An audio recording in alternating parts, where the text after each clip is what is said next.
The United States offers asylum to people who have fled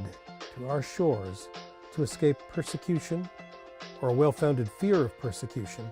on account of race, religion, nationality, their political opinion, or their membership in a particular group, such as a labor union. For example, we offer asylum to political dissidents who disagree with their government's policy and who, as a result, are put into prison or tortured and then manage to get out, sometimes through escaping, sometimes through bribery,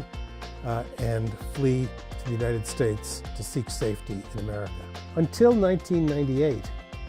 a person seeking asylum could apply at any time after entering the United States. But in 1996, Congress passed a law, effective in April 1998, that said that you could only apply for asylum if you did so within 1 year of entering the United States, or else if you qualified for one of two very narrowly written exceptions, one for changed circumstances and one for extraordinary circumstances affecting your ability to apply for asylum. My co-authored research in our book, Lives in the Balance, shows that about 30% of the people who applied for asylum did so more than 1 year after entering the United States, and therefore had to try to qualify for one of the exceptions. For example, if you didn't know that asylum existed in the United States, you came to the United States just hoping to be safe, but you didn't know about the asylum law, or you didn't know about the 1 year deadline and applied late because of that reason, that does not qualify for one of these two exceptions. Similarly, if you were misled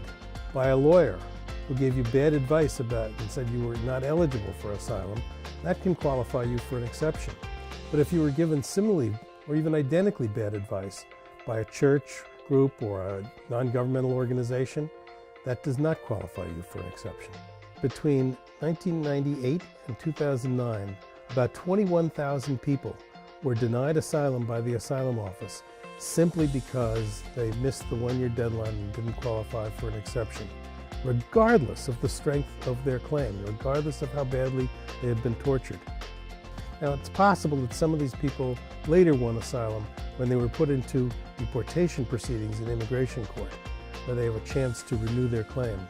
But because the computers between the immigration court and the Department of Homeland Security, where they initially filed their claim, don't talk to each other, we can't track the cases and know whether any of them actually did win asylum at a later stage.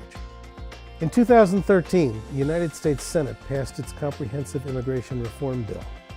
That bill includes a provision repealing the deadline. It's very important that the House of Representatives include this provision in its own bill, because without a repeal, countless numbers of people will be denied asylum, not because they weren't tortured or persecuted, but simply because they came to the United States and applied too late to win asylum.